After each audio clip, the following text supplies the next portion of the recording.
Olá, meus queridos, boa noite, a graça e a paz. Hoje, quarta-feira, dia 8 de julho, eu quero fazer só uma observação.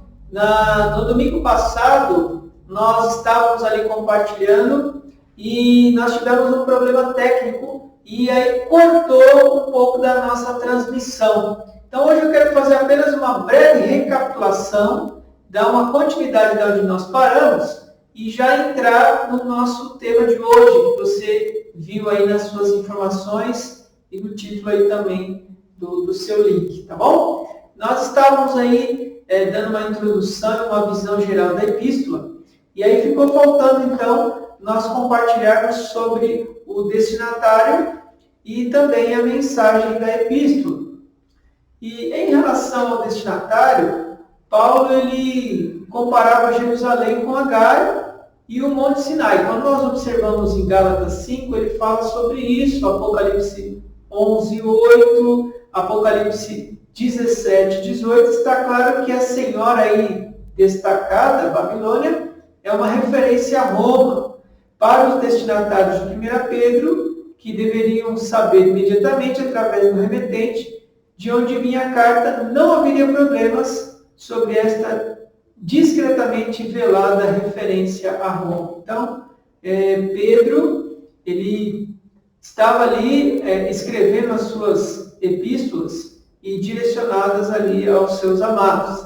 A chegada de Pedro a Roma foi calculada entre o ano 63, mais ou menos, e a chegada de Paulo a Roma como prisioneiro ocorreu mais cedo, ano 61, 62. A tradição então diz que Paulo foi libertado depois de 2 anos em Roma e que 2 Timóteo foi escrita um pouco antes da sua execução, mais tarde fora de Roma, que assim fica datada de 67, 68.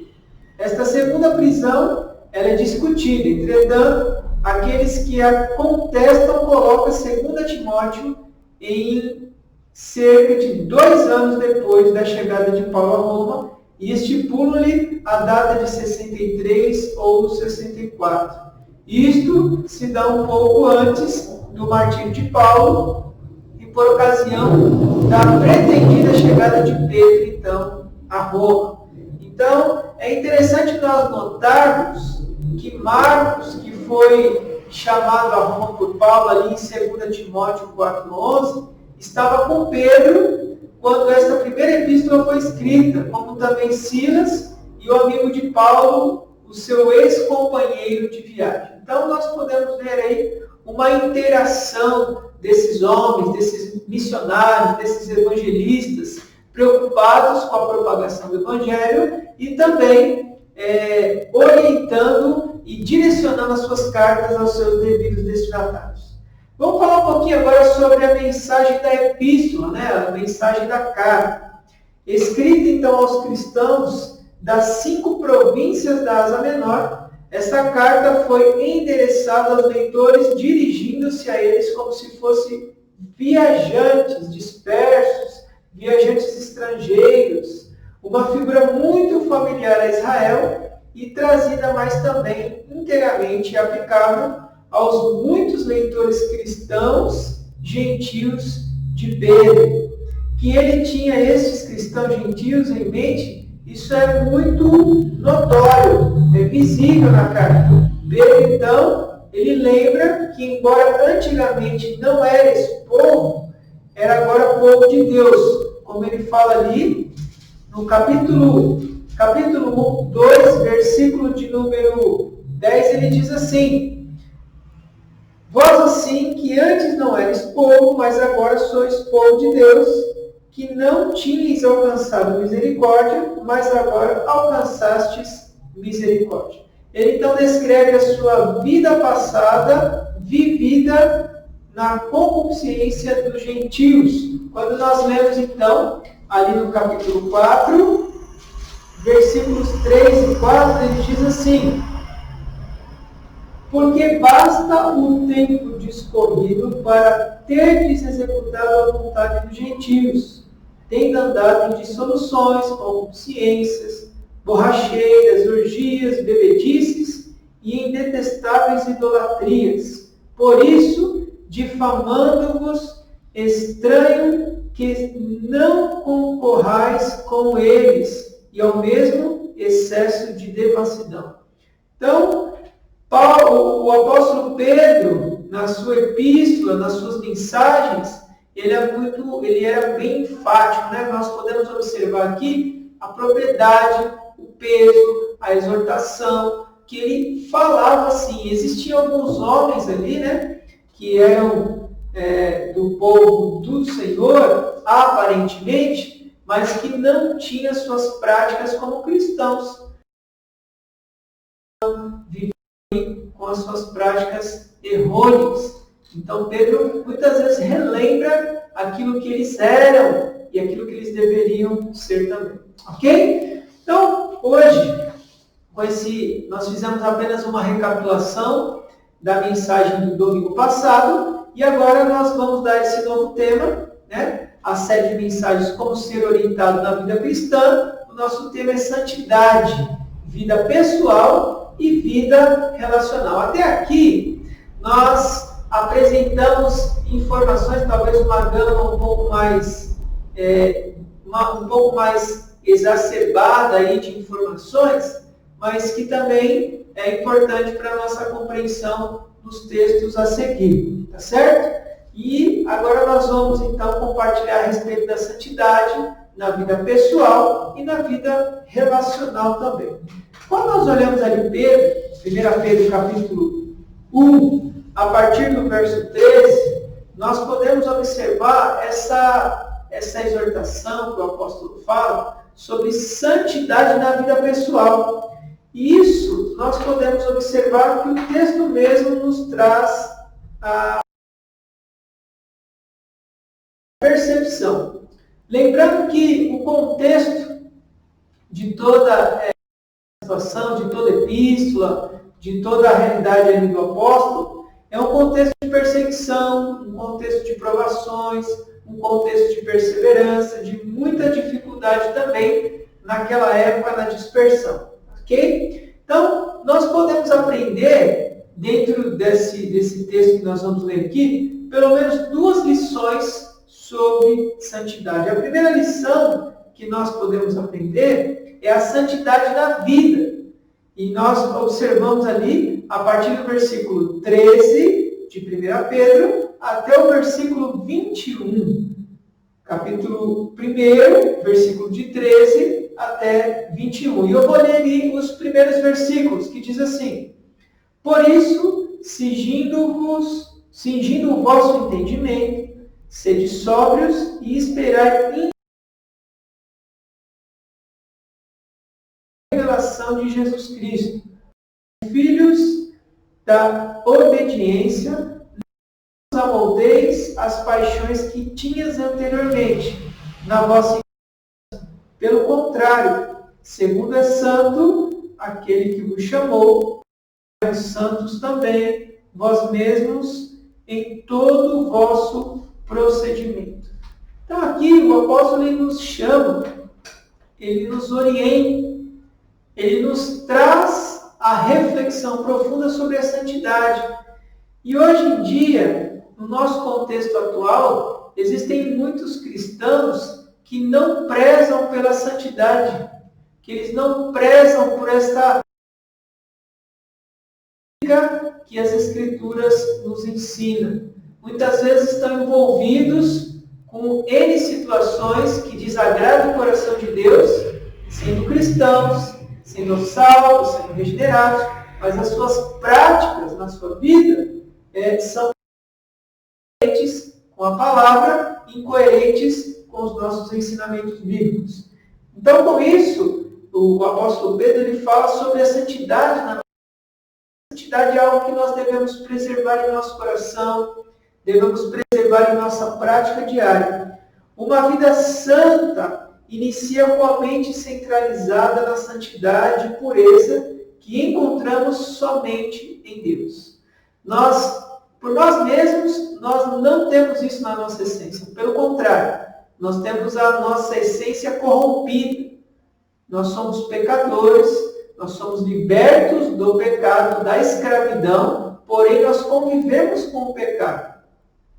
E por isso nos ajuda, nos orienta, para que nós busquemos cada vez mais a presença de Deus, a sua palavra, a graça do Senhor, para que as nossas vidas sejam vidas consagradas e santificadas. A mente sadia é fundamental para receber a palavra de Deus, mesmo em minhas situações difíceis. Por exemplo, o versículo 13 que fala o seguinte: por isso, cingindo o vosso entendimento, sede sóbrios e esperar inteiramente na graça que vos está sendo trazida na revelação de Jesus. Esta sobriedade que o apóstolo ele apresenta aqui, muitas vezes nós não conseguimos identificar o que isso tem a ver conosco hoje. Mas existem muitas pessoas que não têm capacidades, não têm condições intelectuais, emocionais, espirituais para identificar. Por que eu falo isso? Porque o seu entendimento, a sua mente, ela já está corrompida. A sua mente está influenciada por muitas coisas. E por isso que nós precisamos sempre manter a nossa mente sadia. Não apenas o corpo, mas especialmente a mente. Para que a gente possa receber a boa palavra de Deus. Aquele que não conhece a Cristo, entenda e entregue-se a Cristo Jesus também. Pedro nos orienta que nós devemos priorizar a santidade em nossas vidas, que não podemos regressar às práticas que anteriormente nós fazíamos, sem Cristo. É claro, deliberadamente. Olha só o que diz os versículos 14 até 16.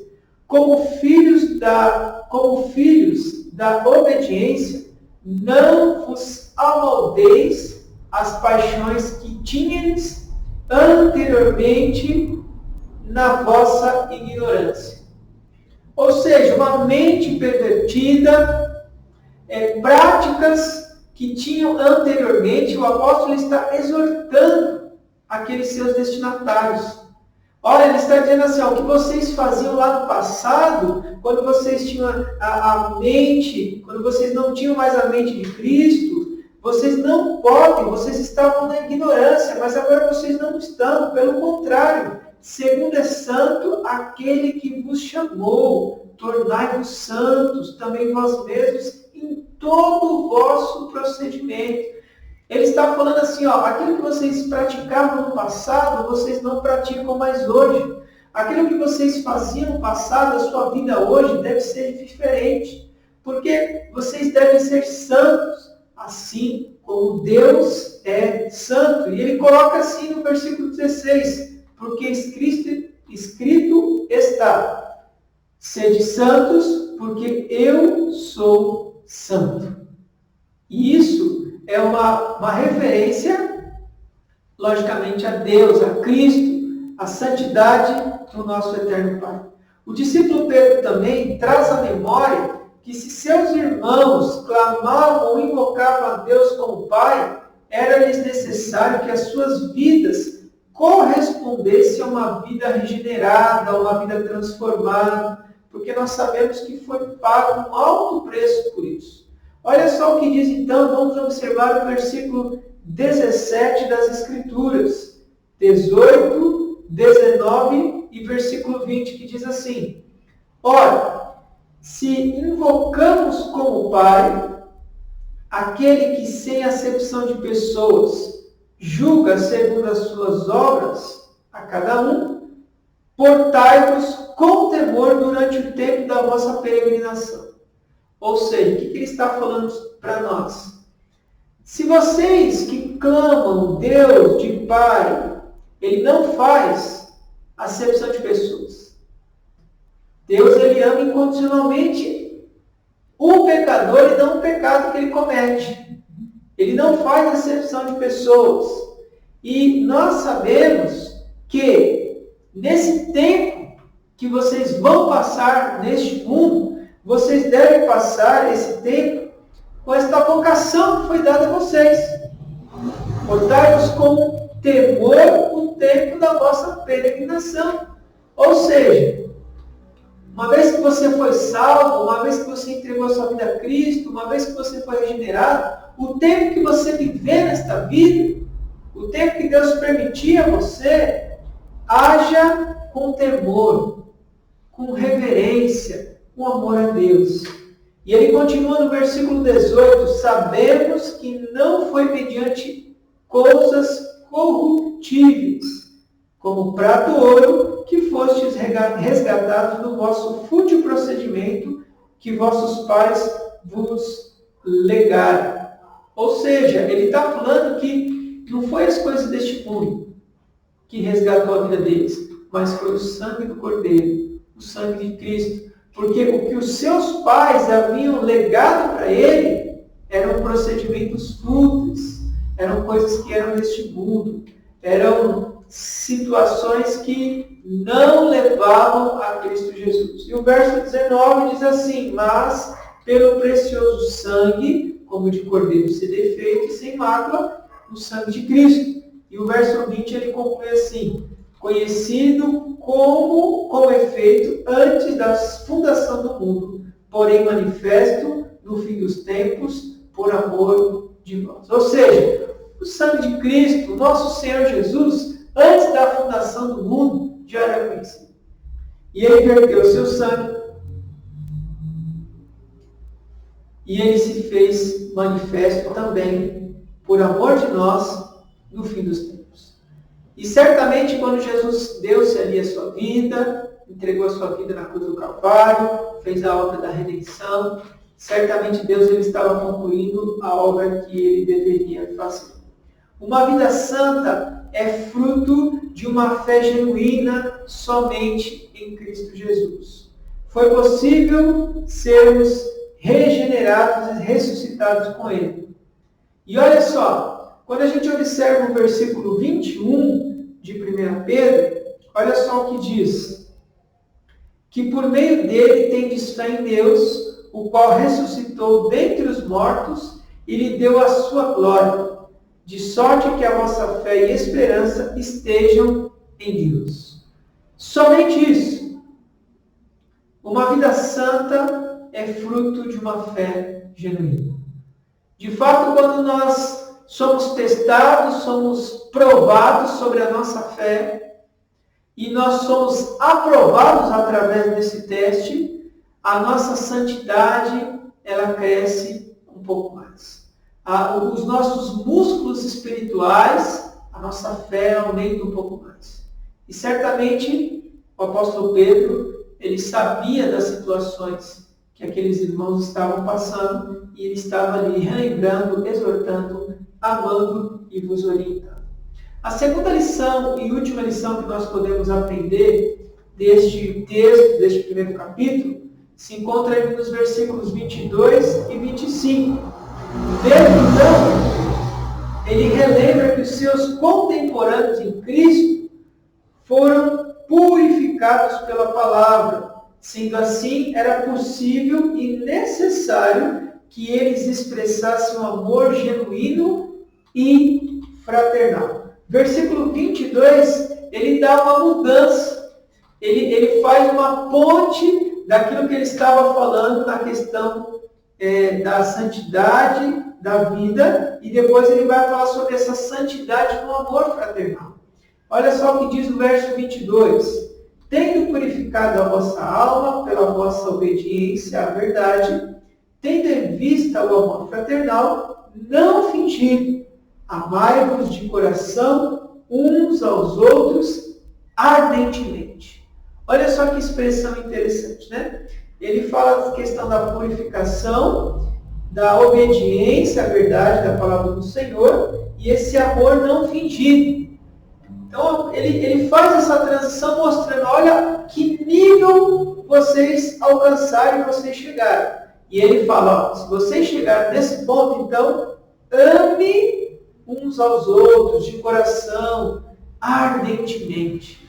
É desta forma, então, que o apóstolo Pedro nos encoraja a exercermos também, nos nossos dias, este amor fraternal. pois fostes regenerados, não de semente corruptível, mas de incorruptível, mediante a palavra de Deus, a qual vive e é permanente. Versículo 23.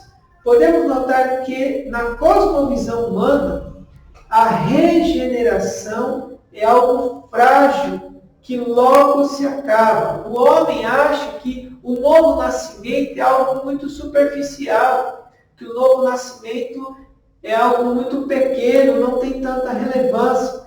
Mas Pedro cita a grande afirmação de Isaías, de que esta aparente e frágil, invisível identidade, ou seja, a palavra de Deus, sobreviverá a todos os fenômenos naturais. Por quê? Ele usa uma expressão interessante lá no verso 24. Ele fala assim: pois toda a carne é como a erva, e toda a sua glória como a flor da erva, que seca-se a erva e cai a sua flor. A palavra do Senhor, porém, permanece eternamente. Ora, esta é a palavra que vos foi evangelizada. E ele também fala sobre a questão de Isaías. É uma alusão de Isaías, e esta é a palavra que dá significado à fé deles, e eles próprios também testificam a respeito dessa fé. Quando nós temos uma fé desenvolvida, quando nós temos uma fé crescente na nossa vida, no nosso coração, nós experimentamos grandes coisas de Deus. E aqui nesse contexto, que nós sabemos que era um contexto difícil, um contexto de perseguição, era a prova empírica e a prova prática também daqueles cristãos colocarem a sua fé em prática no seu dia a dia. E hoje não é diferente. Nós também, de certa forma, não temos uma perseguição como essa no nosso contexto atual, mas de alguma forma você também passa por perseguição. E é uma excelente oportunidade exercermos a fé nessas perseguições. E nós, exercendo essa fé, nos traz a uma maturidade, a uma santidade cada vez maior. E nós precisamos preservar essa santidade nas nossas vidas e preservar também essa santidade nos nossos relacionamentos. Isso tudo é importante para que a nossa caminhada cristã seja uma caminhada crescente, uma caminhada desenvolvida, para que nós sejamos encorajados e animados na independente situação que nós estivermos vivendo, assim como aqueles cristãos viviam, independente da situação, nós precisamos manter a perseverança, o amor e a santidade nas nossas vidas. Então, eu quero fechar esse pensamento, assim como Pedro orientou os seus contemporâneos, nós hoje também somos orientados a viver as nossas vidas em santidade, sermos obedientes a Deus e a sua palavra, saber que através da obediência a Deus, a sua palavra, fomos regenerados, e isto não é nenhum mérito nosso. Nada que Cristo fez por nós pode ser comparado com algo deste mundo. Vivemos o amor fraternal em nossos relacionamentos. Isso é importante nós colocarmos em prática e também lembrarmos que a palavra do Senhor permanece eternamente e somente nela podemos confiar. Os homens são errôneos, nós somos falhos, nós somos limitados, mas a palavra do Senhor permanece eternamente e somente nela nós podemos depositar toda a nossa confiança. Amém? Muito obrigado pela sua participação, que Deus continue abençoando a sua vida. Um grande abraço e até a próxima, se Deus assim permitir. Tchau, tchau.